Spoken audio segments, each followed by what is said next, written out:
Welcome to SP classes. Shubh Pathshala में सभी विद्यार्थियों का स्वागत है।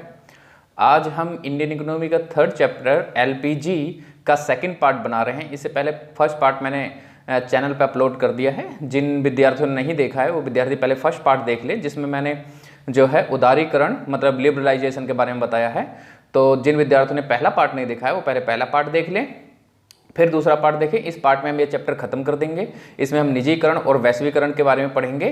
ठीक है, तो चलिए स्टार्ट करते हैं। सबसे पहले हम निजीकरण के बारे में देख लेते हैं। तो निजीकरण क्या है? निजीकरण से अभिप्राय है जिसके द्वारा निजी क्षेत्र किसी सरकारी उद्यम का मालिक बन जाता है। मतलब कोई सरकारी उद्यम है या सरकारी जो सेक्टर है उसको निजी क्षेत्र में बेच देना, ठीक है, निजीकरण कहलाता है। मतलब प्राइवेट सेक्टर को दे देना निजीकरण कहलाता है। प्राइवेट सेक्टर एक तरह से उसका मालिक बन जाता है, ठीक है, तो हम उसको निजीकरण कहते हैं। अब देखिए हमने पहले पार्ट में पढ़ा था कि भाई जो एलपीजी है वो 1991 में आया था। तो 1991 में हमें निजीकरण की आवश्यकता क्यों पड़ी, या हमें किसी निजीकरण की आवश्यकता पड़ती ही क्यों है? सरकार ऐसा क्यों करती है कि जो सरकारी उद्यम है उसको निजी कर दे? तो उसके कई सारे कारण हैं। सबसे पहले देखिए सार्वजनिक क्षेत्र में निरंतर घाटा। तो 1991 में जो सार्वजनिक क्षेत्र था उसमें निरंतर घाटा हो रहा था। मतलब जो सरकारी क्षेत्र था उसमें निरंतर घाटा चलता जा रहा था। आप सब जानते ही हैं भाई सरकार का काम क्या होता है? समाज का कल्याण करना, ठीक है, ना कि लाभ प्राप्त करना। तो भाई सिंपल सी बात है, अगर समाज के कल्याण की तरफ सरकार ध्यान देगी, किसी भी क्षेत्र में वो लाभ प्राप्त नहीं करेगी तो उसको घाटा ही होगा। तो निरंतर घाटा होता जा रहा था सरकार को। मतलब उनकी प्राप्तियां जो हैं बहुत कम होती जा रही थी और उनके व्यय जो हैं बढ़ते जा रहे थे। उसका देखिए सार्वजनिक क्षेत्र के उद्यमों में चोरी, अकुशलता, भ्रष्टाचार का बढ़ना, ये सारी चीज़ें तो सीधी सी बात है, क्योंकि सार्वजनिक क्षेत्र में आसानी से सबको उनकी जो सैलरी वगैरह मिलती रहती है, ठीक है, तो उसमें भाई भ्रष्टाचार होना स्वाभाविक है। वो बिना काम करे भी क्या है अपनी सैलरी वगैरह उनको आसानी से मिलता है। और सार्वजनिक क्षेत्र में अगर सरकारी नौकरी किसी की लग जाती है तो उसको हटाना भी बड़ा मुश्किल होता है। जबकि आप निजी क्षेत्र में देखेंगे तो निजी क्षेत्र में क्या होता है कि आपसे काम बहुत लेंगे, ठीक, और आपकी सैलरी बहुत कम होगी, वो अच्छे से काम लेते हैं आप सबसे। तो सार्वजनिक क्षेत्र में भाई चोरी, अकुशलता, भ्रष्टाचार उस टाइम बढ़ता जा रहा था। ये सरकार को बिल्कुल भी उम्मीद नहीं थी। 1951 में जब वो पॉलिसी बना रहे थे तो बिल्कुल उम्मीद नहीं थी कि भाई ऐसा भी कुछ होगा। परंतु 1991 तक देखा गया कि भाई जो सार्वजनिक क्षेत्र के जो भी एम्प्लॉयज़ हैं, जो भी वर्कर्स हैं, वो सब सही से काम नहीं कर रहे हैं, ठीक है। तो ये इस कारण भी निजीकरण की आवश्यकता पड़ गई, ठीक है, और इस कारण भी निजीकरण किया गया। फिर देखिए उपभोक्ता के पास चुनाव के कम अवसर। अगर सार्वजनिक क्षेत्र रहेगा तो क्या होगा कि उपभोक्ता के पास चुनाव के कम अवसर होंगे। जो सार्वजनिक क्षेत्र है, जो सरकारी क्षेत्र है, जो चीज़ें बनाएगा, जो प्रोडक्शन करेगा, सिर्फ मार्केट में वही होगा। लेकिन जब निजी क्षेत्र को मौका मिलेगा तो बहुत सारे निजी क्षेत्र होंगे, बहुत सारे निजी कंपनियां होंगी, ठीक है, उद्यम होंगे, तो विभिन्न प्रकार के चीज़ें बनाएंगे। एक वैरायटी आएगी। जैसे बिस्किट ही देख लीजिए, तो बिस्किट के भी इतने सारे टाइप्स हैं, ठीक है, क्योंकि ये निजी क्षेत्र। अगर सरकारी क्षेत्र बना रहे होते तो एक से एक, दो, तीन टाइप, लेकिन अभी देखिए कि इतने सारे टाइप्स हैं, ठीक है। तो निजीकरण से एक लाभ ये बन जाता है कि जो उपभोक्ता है उसको चुनाव करने का अवसर मिल जाता है। फिर आगे देखिए क्या है निजीकरण के लाभ क्या है। अब निजीकरण से क्या क्या लाभ प्राप्त होते हैं, ठीक है। तो सबसे पहले निजीकरण में स्वाहित्व को अधिक महत्व दिया जाता है, जिसे चलते उद्यमी 100% कार्य करता है। अब क्या है कि जो उद्यमी है, जो उसका मालिक है, वो अपने हित की तरफ देखा। तो निजीकरण में क्या होता है कि भाई लाभ प्राप्त होता है तो क्या करेगा वो 100% मतलब पूरी क्षमता के साथ कार्य करता है। जबकि सार्वजनिक क्षेत्र में ऐसा नहीं होता, क्योंकि सार्वजनिक क्षेत्र में उन्हें सैलरी मिलनी होती है, तो ऐसा कोई अनिवार्य नहीं। उन्हें पता है कि कार्य करेंगे तो भी ठीक है, नहीं करेंगे तो भी ठीक है।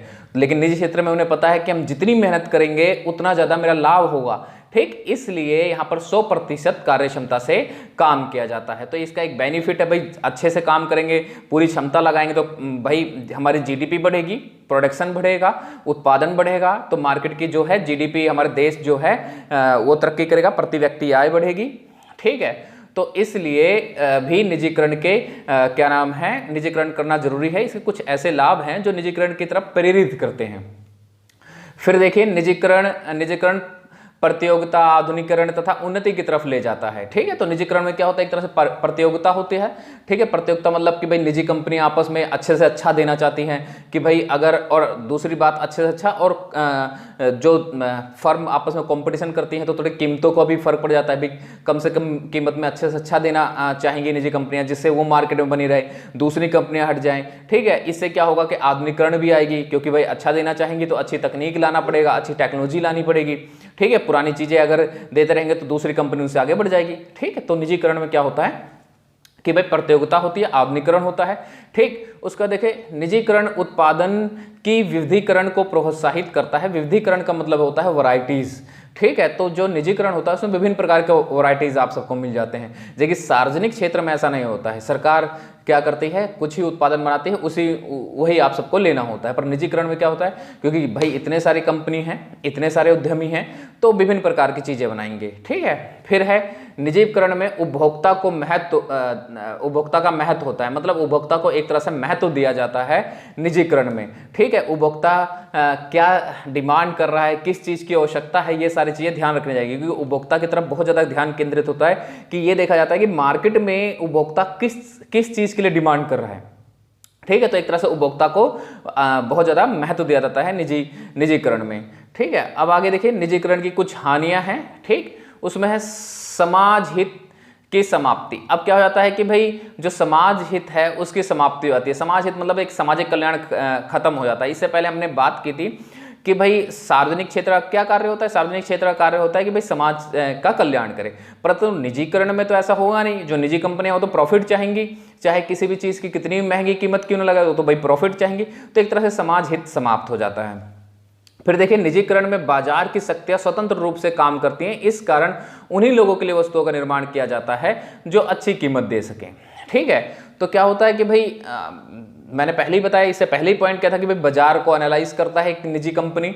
ठीक है, देखता है किस चीज़ की डिमांड है, तो अधिकतर जो कंपनियां होती हैं वो ये देखती हैं कि भाई किस चीज़ की डिमांड और किस चीज़ में ज़्यादा कीमत मिलेगी, किस चीज़ में ज़्यादा प्रॉफिट होगा, तो उन्हीं चीज़ों का वो निर्माण करते हैं। ठीक, फिर देखिए, अमीर गरीब की खाई ज़्यादा होती जाती है। सिंपल सी बात है कि पूंजीपति वर्ग जो है बढ़ता जाता है और मजदूर वर्ग है जो नीचे चला जाता है, क्योंकि मैंने इससे पहले ही आप सबको बताया है कि भाई निजी कंपनियों की सैलरी बहुत कम होती है लेकिन काम बहुत ज़्यादा लेते हैं। ठीक है, तो ये होता है कि भाई अमीर गरीब की खाई बढ़ती जाती है। तो ये निजीकरण था। अब देखते हैं अगला पॉइंट है वैश्वीकरण। तो वैश्वीकरण क्या है, देखिए, वैश्वीकरण से तात्पर्य विश्व के विभिन्न समाजों और अर्थव्यवस्थाओं के एकीकरण से है। अब विश्व के विभिन्न समाजों का मतलब यह है कि भाई जब हम अदर कंट्री से, दूसरे कंट्री से लेन देन करते हैं, चीज़ों की लेन देन करते हैं, ठीक है, अर्थव्यवस्था की लेन देन करते हैं, कहने का मतलब आर्थिक चीज़ों की लेन देन करते हैं, तो सिर्फ हमारी वस्तुओं के लेन देन नहीं होता है, उनके साथ हमारा कल्चर का भी लेन देन होता है, भाषा का भी लेन देन होता है।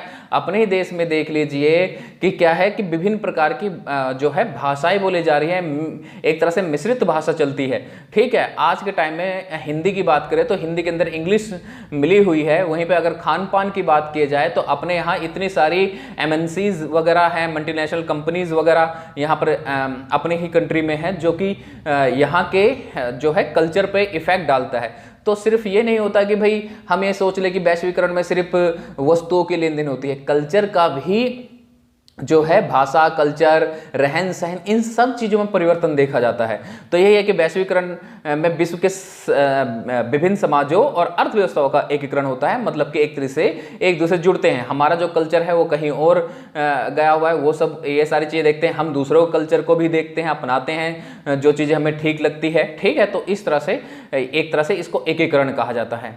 अब देखिए वैश्वीकरण की क्या विशेषताएं हैं। तो सबसे पहले सार्वभौमिकरण। ठीक है, सार्वभौमिकरण का मतलब यहां पर यह है कि भाई ये विश्व को एक तरह से जोड़ देता है। ठीक है, वैश्वीकरण में एक दूसरे से हम क्या करते हैं, लेन देन करते हैं, तो एक तरह से सार्वभौमिकरण हो जाता है, जो विश्व है एक तरह से जुड़ जाता है। एकीकरण बिल्कुल सार्वभौमिकरण में ही जुड़ा हुआ है कि भाई हम लेन देन कर रहे हैं, हमारे कल्चर वगैरह, हमारी अर्थव्यवस्था क्या है, एकीकृत होती जा रही है। फिर है सजायता। सजायता मतलब कि भाई जैसे अब हमने अभी संस्कृति कल्चर की ही बात की थी, तो उसमें एक सजायता मिलनी शुरू हो जाती है। हम जो है उसमें बिल्कुल इनरोल हो जाते हैं कि भाई जो संस्कृति है उसमें परिवर्तन होते होते एक नई संस्कृति आ जाती है, एक नई भाषा आ जाती है, तो इसमें एक सजायता होने लग जाती है कि एक दूसरे को समझने लग जाते हैं। तो ये वैश्वीकरण की विशेषताएं थी। अब देखिए LPG नीतियों के मूल्यांकन। तो सबसे पहले एक चीज और समझ लिए वैश्वीकरण में कि वैश्वीकरण जो है उदारीकरण और निजीकरण की ही एक देन है। ठीक है, अगर किसी देश में उदारीकरण और निजीकरण होगा तो वैश्वीकरण अपने आप ही होगा। ठीक, तो इसलिए मैंने वैश्वीकरण पे बहुत ज़्यादा नहीं लिखा है, और वैश्वीकरण के कह सकते हो कुछ अच्छे प्रभाव हैं, कुछ बुरे प्रभाव हैं, ये सब विद्यार्थी अपने आप लिख सकते हैं कि भाई अच्छे प्रभाव क्या होंगे, बुरे प्रभाव क्या होंगे। अभी जैसे मैंने संस्कृति वगैरह की बात की थी कि भाई संस्कृति वगैरह में परिवर्तन होता है, तो हम कई बार क्या करते हैं कि भाई पश्चिमी देशों की संस्कृति को ज़्यादा महत्व देने लग जाते हैं, अपने देशों की संस्कृति को छोड़ने लग जाते हैं। ठीक है, तो ये सारे कुछ कह सकते हो बुरे प्रभाव। अच्छे प्रभाव भी हैं कि भाई तकनीक वगैरह मिल जाती है वैश्वीकरण से। ठीक है, तो ये अभी आपके कोर्स में नहीं था कि भाई वैश्वीकरण के अच्छे बुरे प्रभाव या बुरे प्रभाव बताओ, तो इसलिए मैंने उसको इसमें नहीं लिखा है। ठीक है, नोट्स में नहीं तैयार किए हैं। लेकिन अभी इसमें देखो एलपीजी की नीतियों का मूल्यांकन है। एलपीजी की नीतियों का मूल्यांकन का मतलब यहाँ पर ये है कि जो एलपीजी है, मतलब लिबरलाइजेशन, प्राइवेटाइजेशन एंड ग्लोबलाइजेशन, ठीक है, उदारीकरण, निजीकरण और वैश्वीकरण, ये नीतियाँ हमारे देश के हिसाब से कितनी अच्छी, कितनी कारगर रही हैं या बुरी रही हैं। तो जब भी मूल्यांकन किया जाता है तो उसकी अच्छाई और बुराई दोनों चीज़ों को ध्यान में रखते हुए एक अपना निष्कर्ष दिया जाता है। तो देखिए, सबसे पहले हम अच्छे प्रभाव देख लेते हैं। तो हमने इससे पहले फर्स्ट पार्ट में ही पढ़ा था कि भाई हमें एलपीजी की जरूरत क्यों पड़ी थी, क्योंकि भाई हमारी सकल घरेलू उत्पाद कम हो गया था, बिल्कुल हमारा बजट जो है बिल्कुल डेफिसिट में चला गया था, जो बजट है घाटे में चल रहा था, सरकार का व्यय बहुत ज़्यादा था, प्राप्तियाँ बहुत कम थी, हमारे जो मुद्रा कोष थी बिल्कुल ख़त्म होने लगी थी। ठीक है, विदेशी मुद्रा विनिमय जो है बिल्कुल खत्म होने लगे थे, हमारे पास इतना पैसा भी नहीं बचा था कि हम एक हफ्ते के लिए आयात कर सकें, क्योंकि हमें आयात तो करना ही था, जो नई जो जरूरी चीज़ें हैं, नई तकनीक है, उनको तो आयात करना ही था। ठीक है, तो हम पे ये सारी चीज़ें नहीं बची थी, ये सारे एक संकट था। तो वैश्वीकरण का एक अच्छा प्रभाव यही पड़ा है कि ये सारी संकटें धीरे धीरे दूर हो गई। देखिए, एक एक करके पॉइंट देख लेते हैं। देखिए, सकल घरेलू उत्पाद में वृद्धि लगभग 8%। हमने क्या पढ़ा था कि भाई ब्रिटिश रूल में, हमने फर्स्ट चैप्टर में पढ़ा था ब्रिटिश रूल में कि भाई उस टाइम हमारा सकल घरेलू उत्पाद जो है सिर्फ 1.5 से 2% तक ही सिर्फ बढ़ रहा था। ठीक है, 1.5 से 2% सिर्फ ही बढ़ रहा था। लेकिन जैसे ही वैश्वीकरण किया गया तो क्या हो गया, 8% तक बढ़ने लगा। और जो हमारा राजकोषीय घाटा था वो धीरे धीरे कम होने लगा, राजकोषीय घाटे में रोक लग गई। ठीक है, विदेशी विनिमय कोष में वृद्धि होने लगा। विदेशी विनिमय कोष मतलब कि अपने देश के करेंसी जो रुपया है उसको छोड़ के विदेशों का जो पैसा है वो उसको भी हमें जरूरत होती है, क्योंकि हमें विदेशों से व्यापार करना है तो हम उनकी करेंसी देंगे। ठीक है, हमें नई तकनीक खरीदनी है किसी देश से तो हमें उनकी करेंसी देनी होती है। तो विदेशी विनिमय कोष में धीरे धीरे वृद्धि होने लगी। और जबकि हम एलपीजी लेकर ही इसलिए आए थे क्योंकि विदेशी विनिमय कोष वगैरह जो है कम होने लगे थे बिल्कुल ही। फिर देखो, मुद्रास्फीति मतलब कीमतों का बढ़ना 2011-12 में 6 से 9% तक थी, और अब जो है वो 4.1 से लेकर 4.4% तक है। तो धीरे धीरे हमारे जो है कह सकते हो कि कीमतें भी धीरे धीरे क्या हो गई, कम होने लगी। फिर है उपभोक्ता की प्रभुत्ता। अब वैश्वीकरण से एक फायदा ये हुआ कि जो उपभोक्ता है उसको एक महत्व देने लगे। हमने इससे पहले ऊपर पॉइंट में पढ़ा था कि उपभोक्ता जो है महत्वपूर्ण होने लगा, उपभोक्ता को क्या चाहिए, क्या डिमांड कर रहा है, ये सारी चीजें ध्यान में रखते हुए जो निजी कंपनियां अपनी चीजें बनाती हैं, तो एक तरह से उपभोक्ता को प्रभुत्ता देने लगे।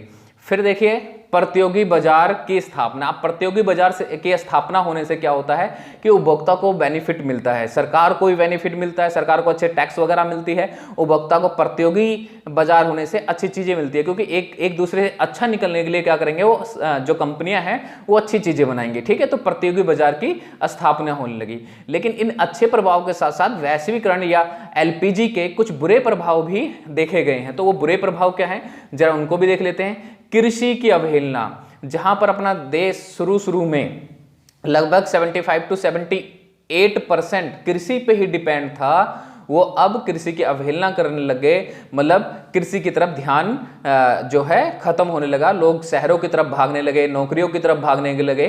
ठीक है, तो कृषि की अवहेलना होने लगी। और फिर उसके बाद एक नया हुआ है बेरोजगारी।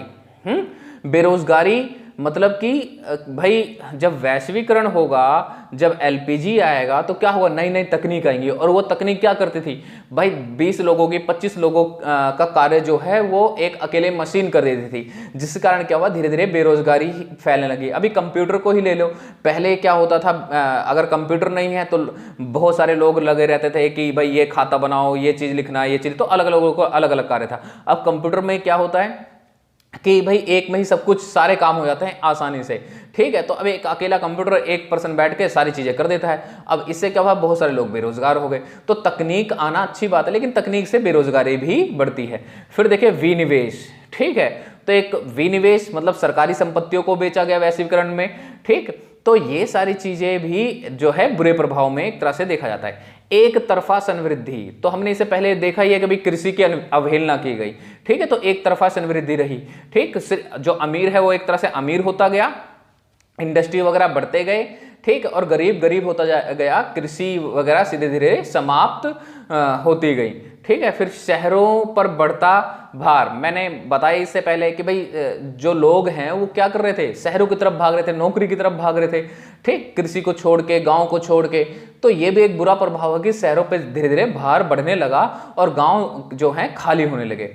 फिर है उपभोक्तावाद का बढ़ावा। अब उपभोक्तावाद का, क्योंकि विभिन्न चीजें हैं, जो चीजें हमें जरूरत नहीं होती हैं हम उसको भी धीरे धीरे खरीदने लग जाते हैं। उपभोक्तावाद, हम नई चीजें देखते हैं, ये चीज आया उसको खरीद लो उसको, और जबकि उसकी जरूरी नहीं है कि हम उसके बिना रह नहीं सकते हैं। तो ये इसे कहते हैं उपभोक्तावाद, कि जो अननेसेसरी चीजें हैं, जो जरूरी नहीं है, उनको भी परचेज कर लेना, उसको भी खरीद लेना। तो उपभोक्तावाद को बढ़ावा दिया है एलपीजी ने।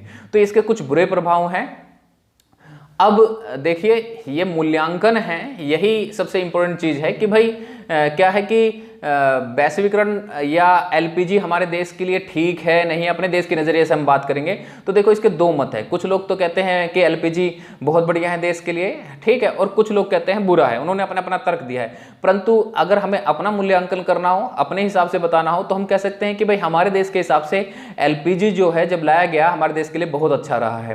क्योंकि उससे पहले की बात करें तो हमारे बजट घाटे में चल रहा था, देश पे कर्जा चल रहा था, बहुत सारे नकारात्मक प्रभाव थे अर्थव्यवस्था पे, वो धीरे धीरे खत्म होने लगे हैं, ठीक है। तो भारतीय संदर्भ में देखा जाए तो क्या है कि एलपीजी जो है अपने देश के लिए बहुत अच्छा रहा है, क्योंकि इसमें मनोरंजन, संचार, परिवहन, ये सारी चीजें धीरे धीरे बढ़ी हैं। ये सब किसी कारण बढ़ी है? एलपीजी के कारण। क्योंकि अगर तकनीक नहीं होंगे तो हम ये सारी चीजें नहीं बढ़ा पाएंगे, ठीक। और रोजगार के नए नए अवसर भी मिले हैं, जहां पर भाई मैंने इससे पहले बताया तकनीक जो है रोजगार समाप्त कर देता है, परंतु अब जब नई नई तकनीक आ रही है तो लोग उस चीज को सीखते भी हैं, उस चीज को जानते भी हैं, ठीक है। तो जानते हैं, सीखते हैं, तो उन्हें रोजगार के अवसर भी मिलते हैं, तो नए नए रोजगार के अवसर भी प्राप्त हुए। तो इस तरह से अपने देश के संदर्भ में अगर देखा जाए तो एलपीजी अपने देश के लिए बहुत अच्छा रहा है, उसके प्रभाव बहुत अच्छे रहे हैं। बस ये चैप्टर यहीं पे खत्म हो जाता है, ठीक है। इसके जो अगला चैप्टर है वो है निर्धनता, वो जल्दी ही वीडियो अपलोड कर देंगे इस चैनल पे। और इस बच्चों से अनुरोध है कि अगर ये जो है सेकंड पार्ट है एलपीजी का, इससे पहले पहला पार्ट देख लें, और पहले पार्ट से अच्छा होगा कि सेकंड चैप्टर देख लें, क्योंकि जो सेकंड चैप्टर है उसमें जो कमियां थी उसी को ही एलपीजी में दूर किया गया है। सेकंड चैप्टर में हमने पढ़ा था कि भाई 1951 से 1990 तक की पॉलिसी, सीधी सी बात है। और ये जो एलपीजी है 1991 में आई है, तो इस ड्यूरेशन में, इस समय पीरियड में जो कमियां रही हैं, कुछ ना कुछ तो कमी रही होगी, जब भी तो हम नई पॉलिसी लेकर आए हैं ना। तो जो कमियां रही हैं उसको ही दूर किया गया। तो अगर आप सबको वो जब सेकंड चैप्टर पढ़ेंगे तो ये समझ में आ जाएगा कि भाई 1951 से लेकर 1990 तक की हमारी पॉलिसी क्या थी।